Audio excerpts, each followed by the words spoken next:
Eu tenho um amigo chamado John. Em 19 de maio de 2015, John voltou para casa como um homem diferente. Essa é a noite que assombra os meus sonhos até hoje. Eu o conhecia como um homem brilhante, feliz e gentil.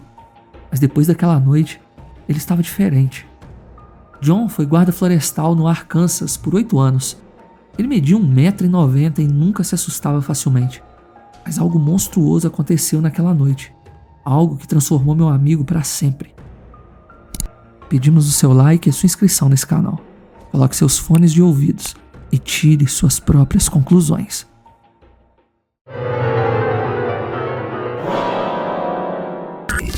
Naquela noite, por volta das 10h30, eu parei na sua garagem para fazer uma visita surpresa.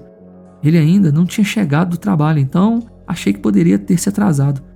John chegou uma meia hora depois, estacionou ao lado do meu carro e desligou o motor, mas não saiu.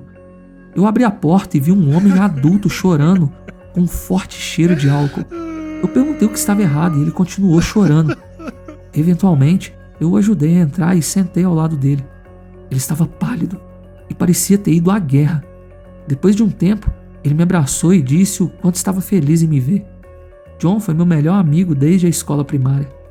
Nós crescemos sempre saindo juntos, principalmente vagando pelos bosques próximos, escalando árvores e, quando chegamos à adolescência, frequentemente acampávamos juntos. Nunca tivemos medo dos bosques. O único acontecimento estranho foi quando encontramos algumas pegadas, mas essa é uma história diferente.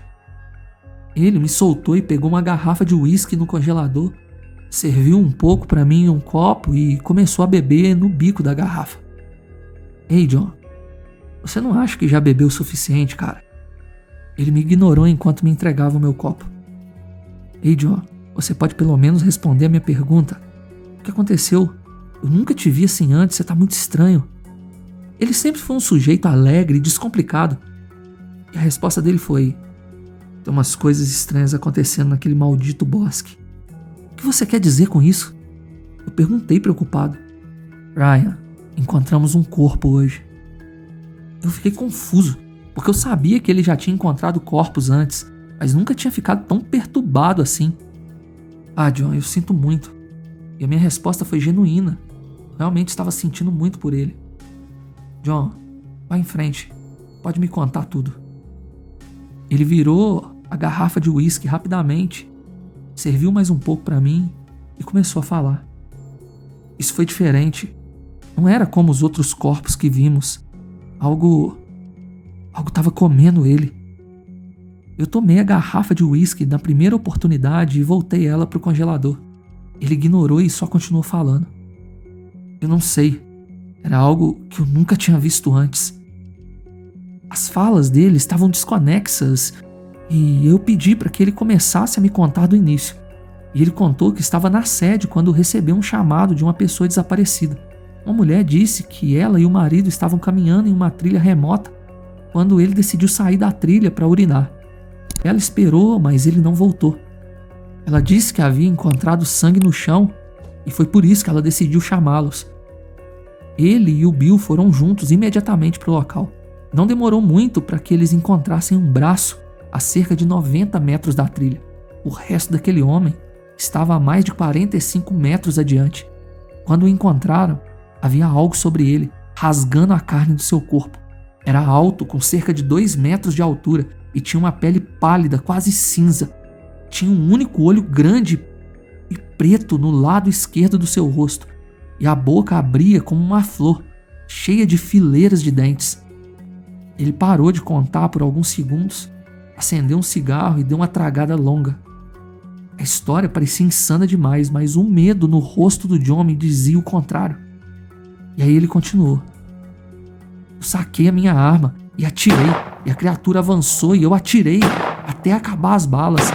Mesmo ferida, ela parecia indiferente. Eu corri assustado como nunca estive na minha vida antes.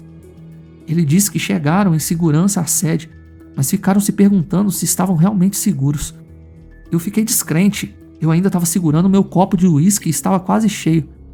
A única coisa que eu consegui dizer foi: meu Deus, isso é muita loucura, John. Ele disse que estava terminando com o trabalho noturno e que a polícia havia provavelmente constatado que eles estavam tendo alguma alucinação. mas ele tinha certeza que era real o que ele tinha visto, e o Bill também. Ryan, eles sabem o que estava lá, mas eles não querem nos contar. Nessa altura, o John estava extremamente abalado. Ele terminou de contar aquela história maluca e disse que precisava dormir. Ele me agradeceu por ter ido e entrou e me largou ali sentado sozinho. Eu fui para minha casa e eu mal dormi naquela noite. Eu sei que essa é uma história longa e difícil de acreditar, mas eu realmente acredito que há algo nas florestas do norte de Arkansas.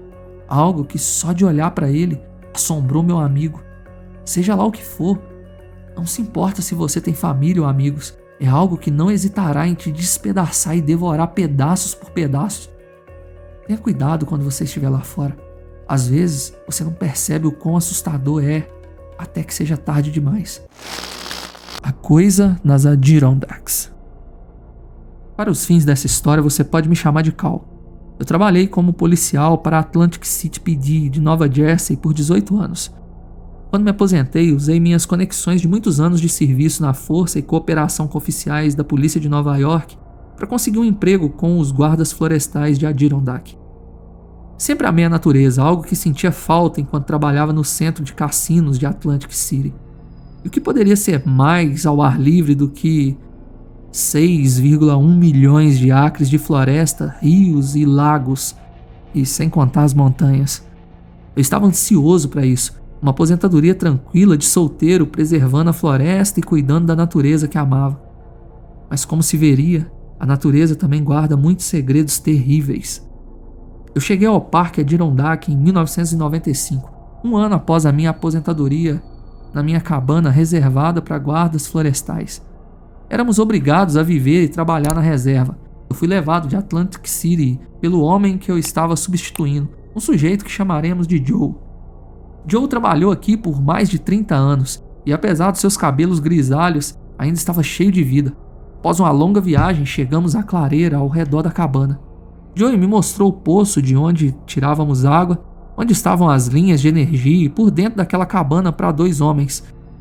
Enquanto estávamos sentados na varanda, rindo e compartilhando histórias de pesca e fumando alguns charutos, Joe de repente ficou muito quieto. Ele me olhou nos olhos e perguntou: "Você acredita em Deus, Cal? Porque se não acredita, é melhor começar a acreditar. Depois que anoitecer, não saia da cabana. Se você seguir o meu conselho, você vai trabalhar aqui por 30 anos, assim como eu. É só não sair da cabana." Eu pensei que o Joe estava sendo dramático e eu ri, mas ele me deu um olhar frio e sombrio, e o meu riso se apagou na hora. "Você verá do que eu estou falando em breve, mas por favor não saia da cabana", ele disse mais uma vez. Ao voltar para fora com seu chapéu, ele parou e me olhou. "Eu amo essas florestas, mas há coisas sombrias lá fora que você nem poderia imaginar." Por um mês depois que Joey partiu, eu consegui quase me convencer de que suas palavras aterrorizantes não passavam de uma brincadeira de guarda florestal. Ele estava me iniciando no acampamento, tentando me assustar, era isso. Rapidamente me adaptei à rotina de vida de um ranger florestal, patrulhando as florestas, limpando as trilhas e participando de pesquisas de biomas com pessoas que ficavam nas áreas de camping. Mas nem tudo era bom. Haviam muitos caçadores ilegais e as milícias anti-governo treinavam ilegalmente no parque e não eram amigáveis na maioria das vezes. Mas após 18 anos nas ruas, esses garotos não me assustam. O que realmente me assustou, ao ponto de eu pedir demissão, aconteceu tarde da noite. Uma parte da minha antiga vida era ser uma pessoa noturna, e ser um guarda florestal não era exceção. Era fim de agosto e quase 10 da noite quando a estação de ranger chamou. Eles disseram que uma família tinha se separado de sua filha pequena e precisavam de todos disponíveis para montar uma busca. Instantaneamente eu me prontifiquei, vesti meu uniforme de guarda florestal e encontrei meu chefe, o Capitão O'Rourke. Ele me designou para seguir um afluente do rio Greenstone Creek, perto de onde a família viu sua filha pela última vez. Eu liderei um grupo de voluntários armados com lanternas e algumas armas de fogo, pois haviam atividades de ursos negros na área. À medida que avançávamos pelo riacho e nos separávamos gradualmente uns dos outros, a minha lanterna captou algo rosa. Eu gritei que havia encontrado algo e, ao mover a minha lanterna, eu desejei nunca ter feito aquilo. Eu encontrei a menina, mas ela estava em pedaços espalhadas pela clareira.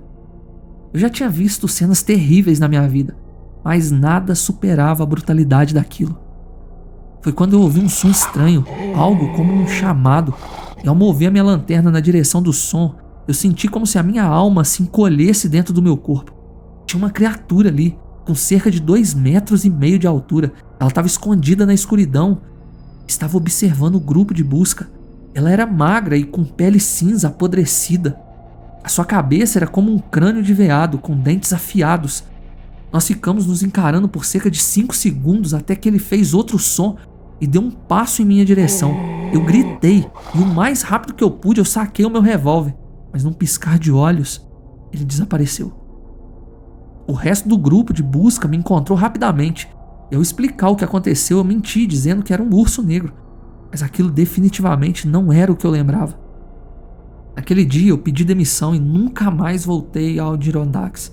Eu rezo para que o que eu vi tenha sido apenas uma alucinação mesmo. Mas foi muito real para aquela menina. Obrigado por ter escutado até o fim. Por favor, deixe seu like e considere se inscrever em nosso canal. Nos vemos na próxima.